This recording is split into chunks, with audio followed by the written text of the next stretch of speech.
Vous êtes-vous déjà demandé pourquoi, malgré tout ce que vous possédez, il vous arrive de vous sentir vide, stressé, ou même dépassé? Nous vivons dans une société où tout est conçu pour nous pousser à consommer. Acheter plus. Accumuler plus. Mais, bizarrement, ce plus semble toujours laisser un moins dans nos vies. En plus, de nos jours, tout devient plus cher. Beaucoup plus cher.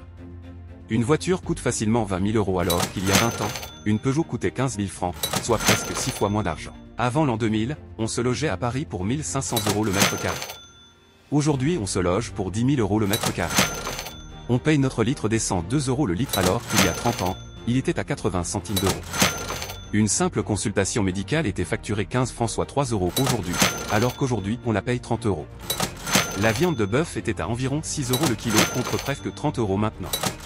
Entre 1995 et 2024, l'inflation cumulée en France est estimée à environ 60%, selon l'INSEE. Cela signifie qu'un panier moyen coûtant 100 € en 1995 vaut environ 160 € en 2024.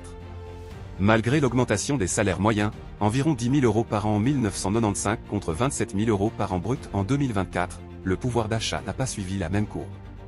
La part des revenus consacrés au logement et à l'énergie a augmenté, réduisant la marge disponible pour d'autres dépenses. La question est maintenant de savoir, où on en sera dans 10 ans? Dans 20 ans? Où on en sera si on continue sur cette tendance? Pour sûr, notre avenir financier ne s'annonce pas forcément radieux, il fait même peur. Imaginez si dans 10 ans, nos coûts doublent mais les salaires ne suivent pas encore. C'est pour ça que nous avons voulu faire cette vidéo aujourd'hui. Aujourd'hui, je vais vous parler d'un concept qui pourrait bien transformer votre vie, le minimalisme. Ce n'est pas une mode ou une privation, mais une manière de vivre qui libère votre esprit, votre temps et votre énergie. Alors, et si la clé du bonheur, c'était d'avoir moins pour vivre mieux? Avant de plonger dans les détails, remettons les choses à plat. Qu'est-ce que le minimalisme? Ce n'est pas vivre dans une maison vide ou porter les mêmes vêtements tous les jours. Non, c'est bien plus profond. Le minimalisme, c'est simplement se concentrer sur ce qui compte vraiment pour vous. Il s'agit de supprimer tout ce qui n'ajoute pas de valeur à votre vie. C'est une sorte de tri, mais pas seulement dans vos placards. C'est un tri dans votre esprit, votre emploi du temps, vos priorités. Cette idée, elle vient de loin. Des philosophies comme le bouddhisme zen l'ont déjà explorée. Dans un monde où l'on nous pousse à désirer toujours plus, le minimalisme vous invite à ralentir, à faire le tri, et à apprécier ce que vous avez déjà.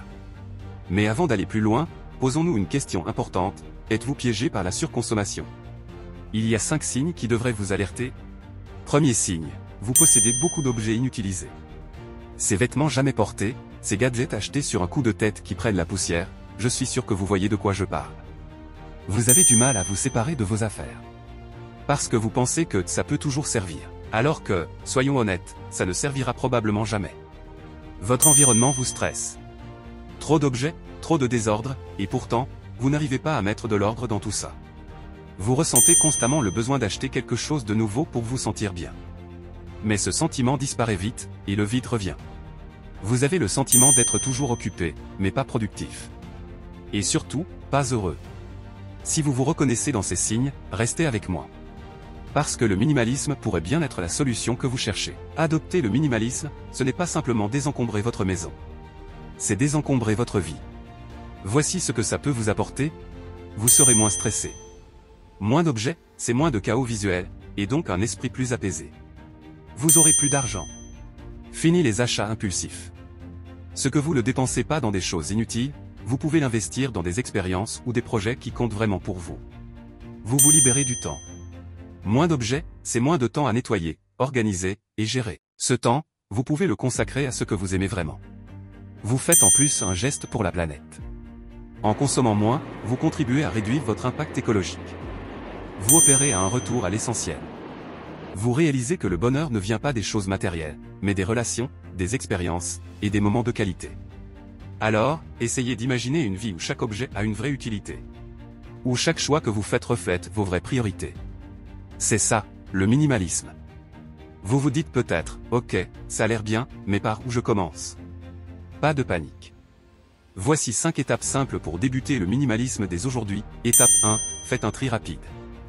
Prenez 10 objets que vous n'avez pas utilisés cette année. Donnez-les ou recyclez-les.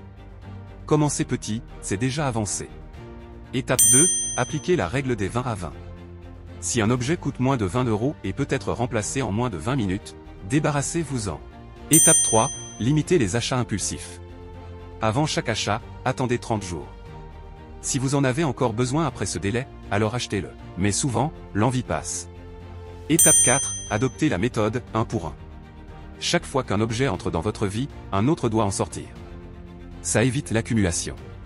Étape 5, concentrez-vous sur l'expérience.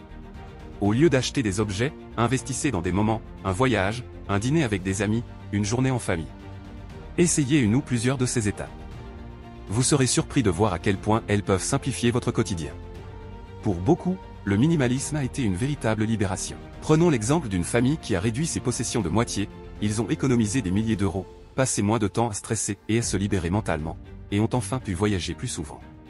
Moi-même, j'ai commencé à désencombrer ma vie, et j'ai découvert une paix intérieure que je ne pensais pas possible. Ce n'est pas toujours facile, mais les résultats en valent la peine. Le minimalisme, ce n'est pas une privation. C'est une invitation à une vie plus intentionnelle, plus riche, et surtout plus alignée avec ce qui vous rend vraiment heureux. Alors, voici mon défi pour vous, regardez autour de vous. Identifiez un objet dont vous pourriez vous débarrasser aujourd'hui. Un seul. Et dites-moi en commentaire ce que vous avez choisi.